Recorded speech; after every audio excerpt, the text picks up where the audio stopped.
So now Chinggis is the ruler of the steppe peoples, of the nomads. He is supreme, unrivaled. The shamans are no threat to him.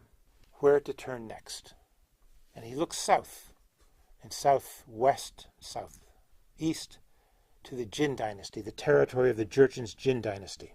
In the years 1211 through 1214, he launches attacks against the Jin, against the Jurchens. They had their greatest capital in modern-day Beijing, and their wealth came from the farming, the agricultural society of North China, the tax-paying society of North China. The Mongols can maraud and plunder the countryside, but Beijing is a great walled city, and they cannot conquer Beijing. They do not understand siege tactics. Moreover, the Yellow River, which now flows south of the Shandong Peninsula, had begun to flow south in the year 1194. They cannot cross the Yellow River, so there's a natural limit on where they can go. The Jurchens sue for peace, but then they retreat south. They move their capital to Kaifeng, which had been the capital of the northern Sung, before the Sung had been driven out by the Jurchens. So now they've lost their north, what would be modern-day Manchuria, and they are the possessors of the North China Plain. The Mongols will not forgive them for this. The Mongols thought that they had accepted Mongol overlordship, and it's clear they had not. What next? They've done what they could with Jurchen territory, collected a great deal of booty. They send a great caravan into Central Asia, to an area that had once been territory of the Tang Dynasty, or protectorates of the Tang Dynasty. At that time, in a tremendously rich area, under the control of the Khwarezm Shah, Mohammed II, who had in fact established a new empire, having gone through a series of wars himself in Central Asia. Today we look at Central Asia and we don't see great wealth. But in those days, the rich valley of Fergana, the great cities of Samarkand, of Herat, of Bukhara, these were centers of the Eastern Islamic world. They had universities, great mosques, streets that were paved, walls around the cities, agricultural hinterlands that supplied the cities with produce, with vast irrigation schemes, filled with merchants and artisans working on gold and silver, creating rugs. Chinggis sent a caravan of 450 merchants with camels and horses over the mountains into Central Asia to trade. But the Khwarezm Empire thought very little of Chinggis and the nomads, killed the merchants, and took the goods. This was cause for war. The Khwarezm Empire thought it could withstand the Mongols easily, but they make a terrible mistake. They defend their empire by locating large sets of troops, but only 20 to 50,000, around the various cities.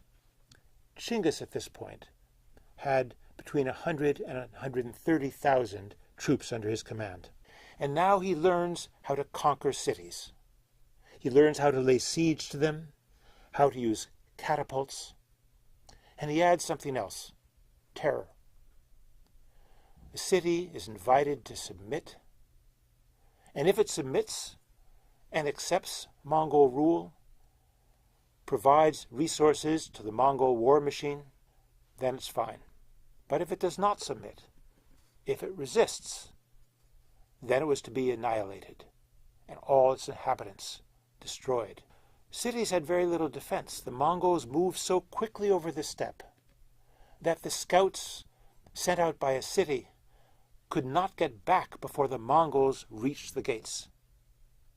The Mongols would drive the captives from one city on against the next and lay siege. No one could withstand them. They would pillage, they would take the artisans and send them back to Mongolia, or people could join and accept Mongol rule. And if they did, they could survive. Central Asia falls. And as it falls, never, in some sense, to recover. There's some debate among scholarship. Does it fall because of the destructive military campaigns of the Mongols? Or the Mongols, in fact, creating a new era of peace and stability? Does it fall because, in fact, the wars of the Khwarezm Shah had destroyed so much already and the Mongols just put the finishing touch on it. Either way, Central Asia went from being one of the great centers of world learning and wealth to being a poor, benighted area. Why did Chinggis do this? What motivated him? There's a story that the Persian historian of those days, Rashid al-Din, tells. It goes like this. Chinggis says to one of his best generals, he says, "So tell me, what do you want out of life? What gives you the most pleasure?" And the general thinks for a minute and he says, "Well," he said, "to go hunting in the spring with a falcon on my arm and watch it bring down prey." And Chinggis looks at him and says, "Oh, that's not for me.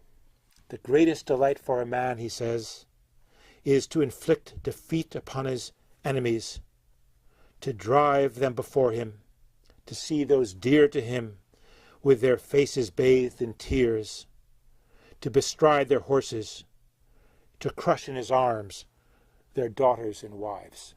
Chinggis died in 1227 in a campaign against the Tanguts, and his coffin was brought to a burial place, and everybody they encountered was killed, and to this day no one has discovered where Chinggis was buried.